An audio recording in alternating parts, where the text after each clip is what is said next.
Përshëndetje miq të televizionit Alsat, jemi sot në Tetov për të realizuar një intervistë bashkë me aktivisten Shefkia Alasani pikërisht për Ditën e Evropës. Qëndroni me ne për të diskutuar dhe për të ndjekur intervistën dhe për të parë për çfarë vlerash evropiane realisht lobojnë të rinjt në vendin tonë, por jo vetëm, çfarë janë ambasadorët e ri evropian dhe çfarë bëjnë ata në vendin tonë. Na ndiqni. Shefke, je një ambasadore e re europiane për disa vite tashmë, si kanë qenë këto vitet e fundit edhe si është ndjenja të jesh një ambasadore e re? Në fakt, kanë kaluar gati 3 vite, prej kur jam zgjedhur të jem ambasadore e re evropiane. Ka qenë një eksperiencë shumë e bukur dhe është një platformë e cila me mekanizmat e saj ka bërë që të nxjerrë më të mirën nga mua si Shefkie, por dhe një platformë që më ka dhënë mundësinë të rritem dhe të profesionalizohem edhe më shumë. Sot është 9 maj, ajo që njihet si Dita e Evropës për ndryshe, edhe festohet zakonisht nga të gjithë të rinjt, por edhe ata që përqafojnë vlerat evropiane. Çfarë do të thotë kjo ditë për ty? Në fakt, kjo ditë më duket përqafohet, siç e tha ti, edhe nga ato që nuk i praktikojnë apo nuk janë shumë fansa të mëdhenj të vlerave evropiane. Për mua është një ditë shumë e rëndësishme ku ne të gjithë kemi mundësinë të vetëdijsohemi, po dhe të përhapim këtë vetëdije dhe njohuri për ato që nuk e dinë dhe që nuk janë të informuar rreth kësaj çështje, çfarë janë vlerat evropiane. Në fakt, vlerat evropiane janë ato që neve flasim çdo ditë. Drejtësi, jo diskriminim, tolerancë, solidaritet. Këto janë me pak fjalë të drejtat evropiane që të gjithë i kërkojmë. Ne si shoqëri në një mënyrë apo në tjetër nuk është që nuk i praktikojmë. Thjesht se kur i definojmë si vlera evropiane, na duket si një diçka shumë e madhe dhe shumë larg realitetit tonë, por që janë pjesë e jetës tonë të përditshme. Definitivisht. Çfarë roli ka në përgjithësi ambasadorët e rinj evropian në vend, duke pasur parasysh që po flasim dhe do të flasim në këtë intervistë pikërisht për mënyrën se si të rinjt promovojnë vlerat evropiane. Çfarë është rjeti fillimisht, sepse ne kemi folur ndoshta vazhdimisht për të dhe na duket sikur e njohim, por për gjithë ata që ndoshta për herë të parë e shohin këtë intervistë. Okej, domethënë, rrjeti i ambasadorëve të rinj evropian është një platformë që implementohet si projekt nga We Balkans, e cila është një urë komunikimi mes Ballkanit Perëndimor dhe Bashkimit Evropian. Rrjeti i ambasadorëve të rinj evropian faktikisht është një projekt pak më i gjerë, nuk kufizohet vetëm këtu në Maqedoninë e Veriut, është projekt që realizohet në 6 vendet e Ballkanit Perëndimor, pra përfshir këtu Maqedoninë e Veriut, Shqipërinë, Kosovën, Serbinë, Malin e Zi dhe Bosnjë-Hercegovinën. Në gjitha këto vendet, gati se për çdo vit hapet një thirrje ku 10 të rinj zgjidhen për të bërë ambasador të rinj evropian.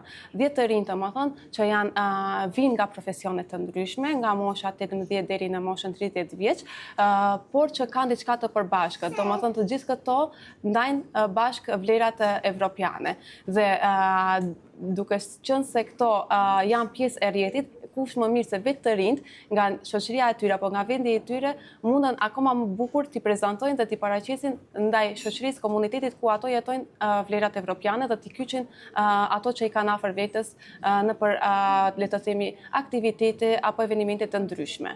Çfarë bëjnë ambasadorët e rinj evropian? Cila është mënyra me anë të cilës promovohen këto vlera?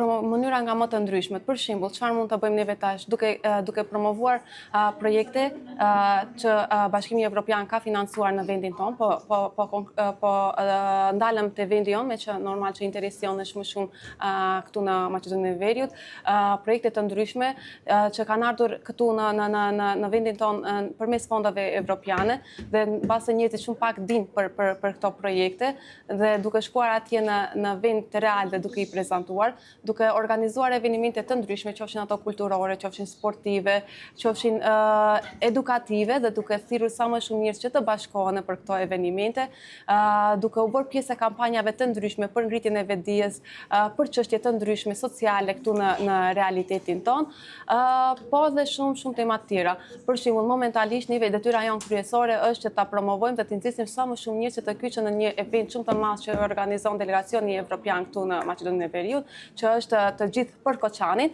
është një eveniment sportiv që kanë për qëllim mbledhjen e fondeve humanitare, të cilat do shkojnë si donacion për të lënduarit në zjarrin tragjik të Koçanit. Kjo garë apo ky eveniment realisht do të zhvillohet më 25 maj në të gjitha qytetet e Maqedonisë së Veriut dhe të gjitha ato që regjistrohen është domethënë linku online ku mund të regjistrohesh dhe shuma e regjistrimit fillon nga 300 denar e më lart. Të gjitha këto mjete financiare që do të grumbullohen nga pjesëmarrja e regjistrimit, të gjitha do të shkojnë si donacion, siç e thash, për të lënduarit në zjarrin e Koçanit.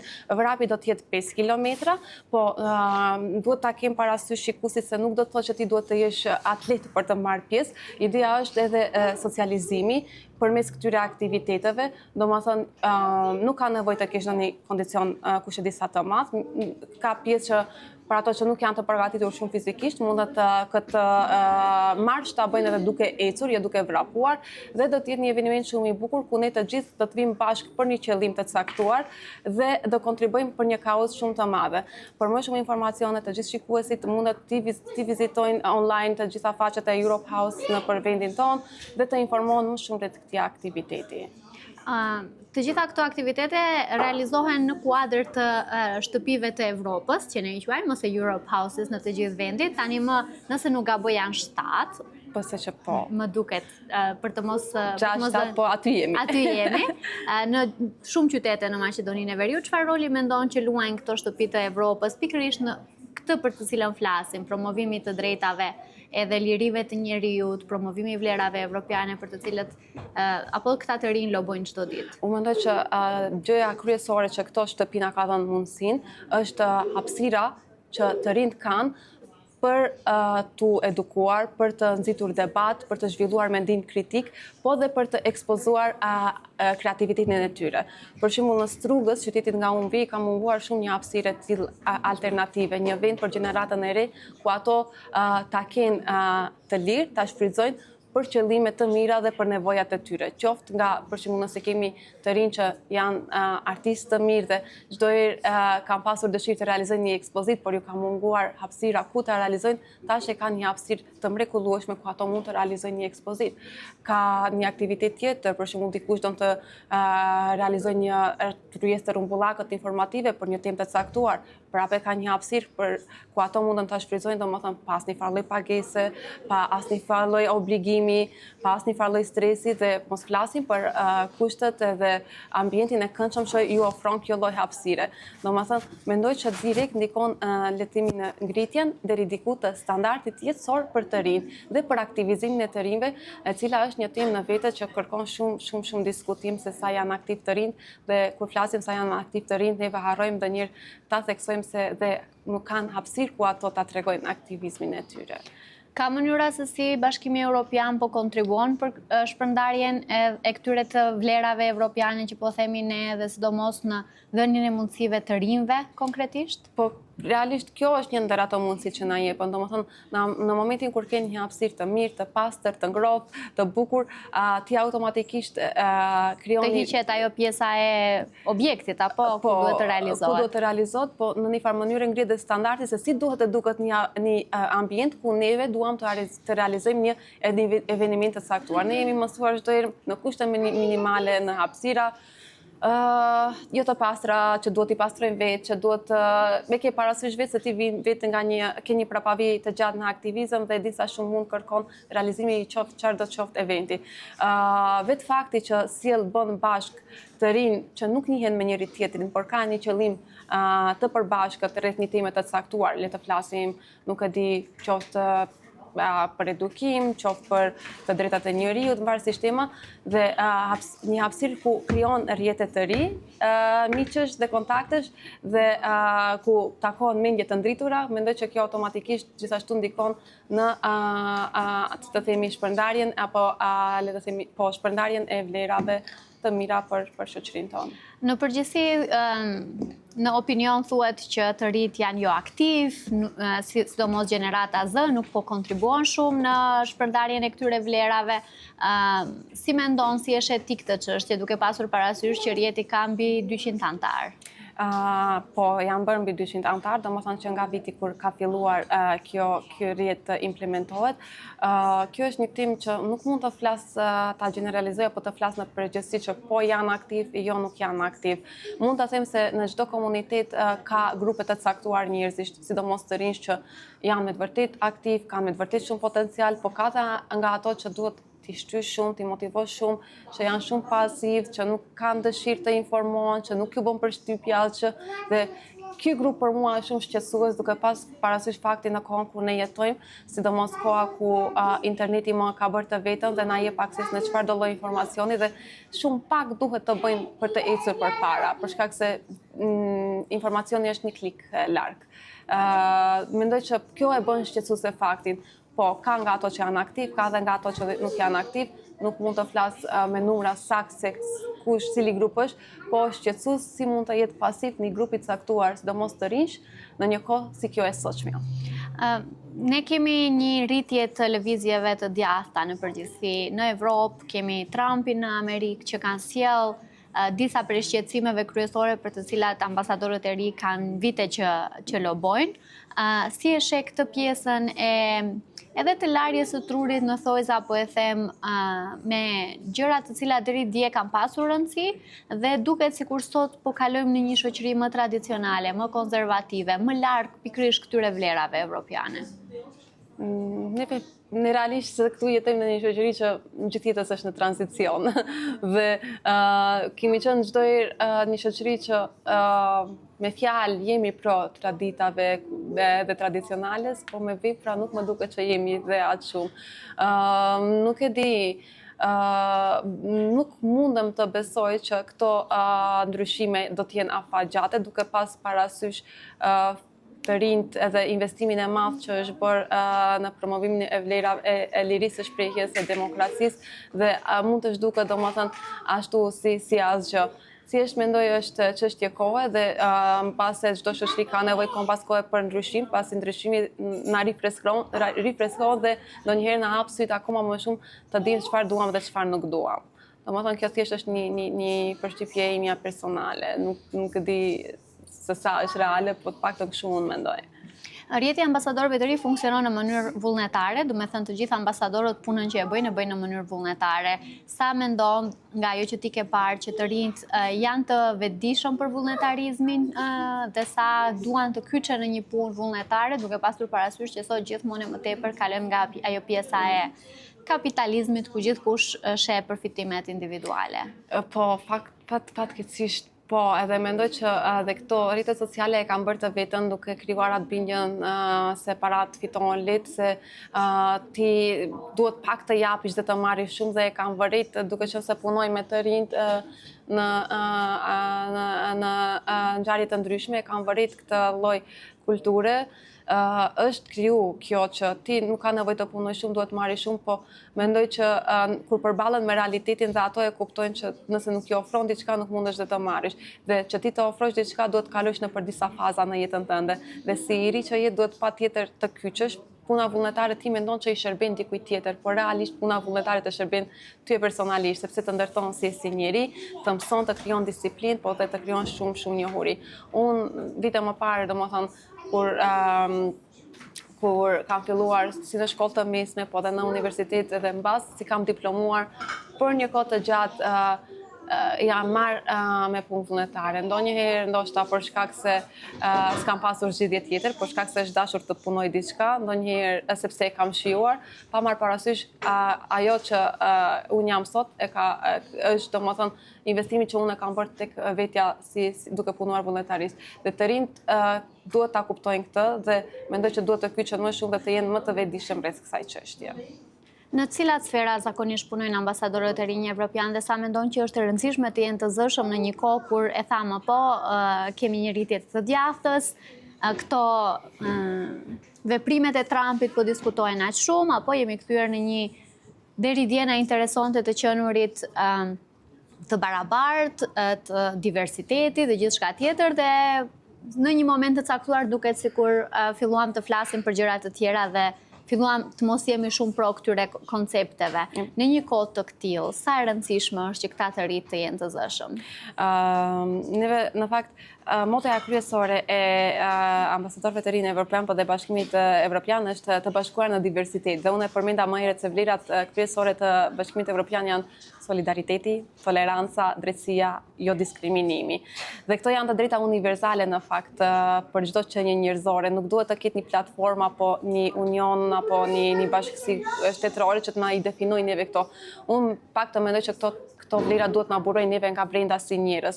Por në momentin kur përplasen kultura të ndryshme, mendime të ndryshme, vjen nevoja edhe për ekzistencën e platformave apo teorive të caktuara që të na i definojnë këto norma dhe këto vlera.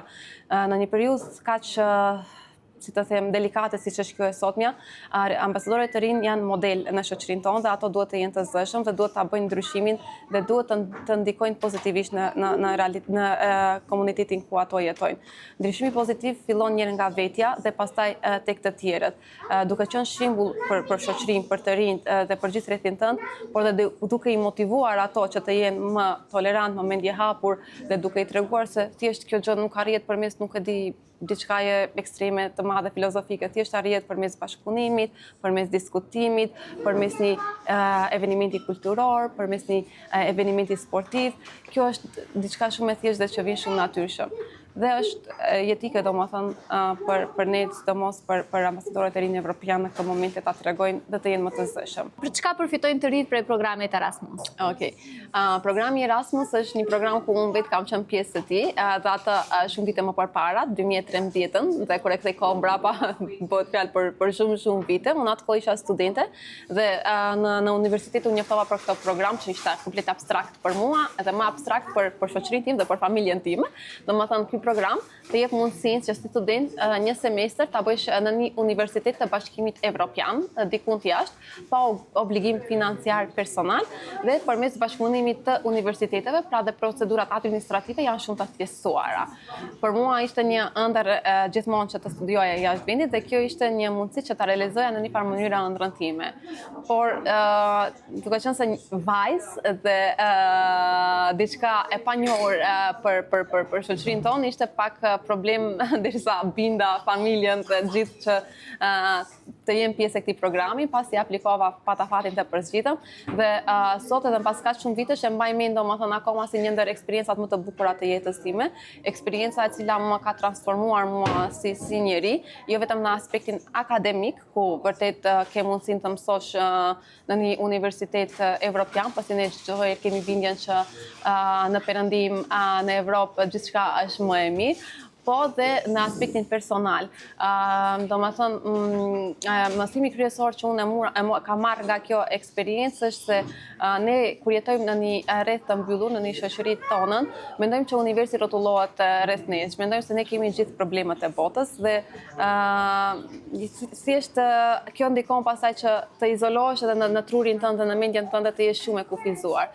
Por momentin kur të jepet mundësia të jesh në një vend të madh, në një qytet të madh evropian, në një universitet prestigjioz, të kesh miq nga e gjithë bota, të jesh në kontakt me ato dhe shifon që në fakt ne kemi të gjitha problemet e njëjta. Domethënë pavarësisht faktit që flasim gjuhë të ndryshme, rritemi apo funksionojmë apo veprojmë në kultura të ndryshme, problemat tona janë gjitha njerëzore, nuk ndryshojmë as pak dhe ti bëhesh mik i mirë me një njeri nga një vend që as te ke menduar dhe aty e kupton që e kupton sa e rëndësishme është të jesh më i hapur ndaj të panjohurës dhe sa më mirë e kupton kur e mëson atë, po dhe kur ja hep mundësinë që ta mësosh atë. Kështu që mendoj që të rinjt kanë shumë se çka mësojnë nga kjo eksperiencë. Unë deri vonë kam qenë kështu, si të them, lëbuse e zjarrt dhe motivuese e zjarrt të gjithë studentëve që vinin në gjeneratat pas meje që të aplikojnë dhe të patjetër ta përjetojnë këtë eksperiencë. Thjesht domethënë fjalët janë të pakta për ta përshkruar nga vetë eksperienca kur ti e përjeton dhe e kupton. E qartë. Përmendë që ambasadorët e rinj evropian nuk janë vetëm në Maqedoninë e Veriut, janë edhe në rajon. Çfarë do të thënë kjo? Cila është arsyeja kryesore prapa kësaj? Kjo është domethënë thelbi i gjithë kësaj. Arsyeja kryesore prapa kësaj është duke qenë se ne jetojmë në një rajon që ndonjëherë më ngjan si fitil, me njërë merë flag dhe shpërthejnë. Ballkani perëndimor është me të vërtet mjaft dinamik, për shkak se vetë fakti që në një hapësirë shumë të vogël gjeografike kemi një ndërveprim të madh të kulturave të ndryshme, si gjuhë, po dhe kulturat qofshin ato religioni apo dhe tjera. Dhe realiteti është, arsyeja e këtij programi është që t'i afroj të rinjt nga rajoni, duke ju dhënë mundësinë të marrin pjesë në pa aktivitete, po dhe të bashkëpunojnë për projekte të ndryshme dhe të kuptojnë që realisht ato janë shumë të afërt me njërin tjetrin dhe se dallimet që neve mendojmë se na largojnë, në fakt neve na bashkojnë, sepse shumë janë të vogla dallimet në krahasim me gjashmëritë që ne i kemi si rajon, le të themi. Duke qenë se po, aspekti kulturor, ne mund të shkosh ta zëm në Berlin, është një metropol betror, është një kryeqendër evropiane dhe momentin kur ne jemi atje, domethënë prap jemi më të përhapur në aspektin kulturor me të rinj që janë nga rajoni jonë, sesa me të rinj që vinë nga vende të ndryshme dhe në këto rrethana atje kupton se sa je i afërt me atë që ne mendojmë që nuk duhemi dhe nuk duhet të duhemi. Nuk dua të zgjatem më shumë se më e ke fare mirë idenë përse flasim. Dhe mendoj që këtë po realizon me shumë sukses ky lloj projekti. Dhe pyetja tjetër ishte?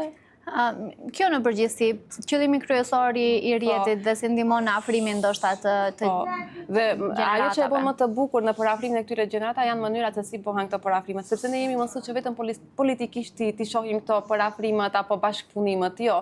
Më të bashkuar na bëjnë evenimente të ndryshme, qofshin ato kulturore, po sidomos ato sportive. Dhe këtu kur jemi te aktivitete sportive, dua të ndaj një informacion tjetër që është shumë i rëndësishëm për të gjithë ato që na sidomos për të rinjt deri në moshën 29 vjeçare, ku momentalisht është i hapur një konkurs në We Balkans, domethënë ju mundin me njerë të kërkoni në Google We Balkans dhe aty e keni linku me plot informacione të detajshme. Është një konkurs fotografie. Ideja është domethënë që përmes një fotografie të tregojmë se si na bashkon sporti, të tregojmë një histori përtej asaj që e shohim, po dhe përtej një akti sportiv. Kështu që është një konkurs shumë interesant që do i kisha motivuar të gjithë të rinjt të aplikojnë.